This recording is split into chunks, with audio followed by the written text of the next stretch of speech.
Hello friends, আমি মৃৎশিল্পী চ্যানেলের পক্ষ থেকে সুরজিৎ। আশা করি আপনারা সবাই খুব ভালো আছেন, সুস্থ আছেন। আমি মূলত যাদের জন্য ভিডিওগুলো করি, যারা একদম নতুন নতুন ঠাকুর তৈরি করাগুলো শিখছেন তাদের জন্য।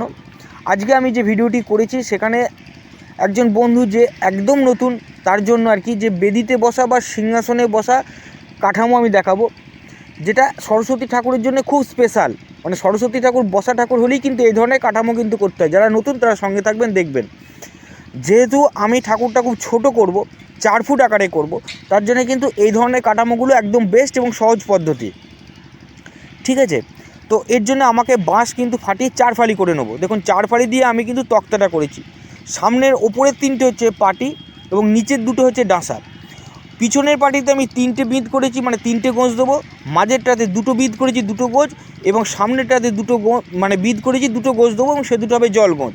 ঠিক আছে, এইবার এই গোঁজগুলো যখন আমি খিলাবো, তখন আমি যেহেতু বেদি করব এবং বেদির পাশে একটা গাছ থাকবে, তাহলে গাছটা থাকার জন্য আমি কি করব, এখানটা করে যেটা করব, যে আমার পিছনে যে 3টে বিঁধ ছিল সেই বিঁধের মধ্যে যে কোনো মাঝখানটা করে দেবো পুতুলের গোঁজ, এবং 2 সাইডে একদিকে দেবো যতটা বেদি, মানে ঠাকুরটা যে হাইটে বসবে ঠিক সাইডে। দেখুন এখান থেকে ভালো পরিষ্কার বোঝা যাবে। দেখুন এটা হচ্ছে পুতুলের গোঁজ, মাঝেরটা। দেখুন পুতুলের গোঁজটা আমি কিন্তু একটু ক্যারচা করে দিয়েছি, এবং 2 সাইডে কিন্তু আমি কিন্তু 2টো কিন্তু গোঁজ দিয়েছি। ঠিক আছে, 2টোর মধ্যে একটা গোঁজ একটু বড় দিয়েছি, কারণ সেখান থেকে করে কিন্তু গাছটা কিন্তু বাঁধা হবে। এবং দেখুন এই যে দেখুন মাঝখানে যে 2টো গোঁজ আছে সেই গোঁজ 2টো, এবং পিছনের যে গোঁজ একটা যেটা বাদ থাকলো, কারণ একটা পুতুলের গোঁজ এবং একটা গাছের গোঁজ এবং আরেকটা গোঁজ যেটা বাদ থাকলো সেটা হচ্ছে বেদির গোঁজ। 3টে বেদির গোঁজ, মাঝখানে 2টো বসিয়েছি, পিছনে একটা বসিয়েছি। ওকে, এইভাবে কিন্তু আমাকে কিন্তু কাঠামোটা কিন্তু আমি খিলিয়ে নেবো। ওপরটা করে ছাঁকনি ছেটে দিয়েছি। ছেটে দেওয়ার পরে আসুন ঠেলটাতে। ঠেল দেখুন ঠিক আমি কিন্তু মাঝের ডাঁসা থেকে কিন্তু ঠেল নিয়ে এসেছি, এবং ঠেলটা নিয়ে এসে কিন্তু মেরেছি, এবং আরেকটা ঠেল কিন্তু আমি ক্রস করে মানে কাঁচি করে কিন্তু দিয়েছি, এবং সেটা কিন্তু সিংহাসনের সামনের দিকে গেছে।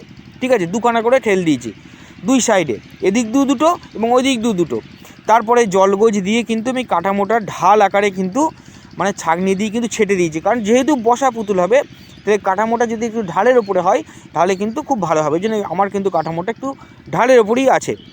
ওকে, দেখুন যারা একদম নতুন তারা কিন্তু এই অবধি কিন্তু বুঝে গেছেন যে কীভাবে কাঠামোটা করব।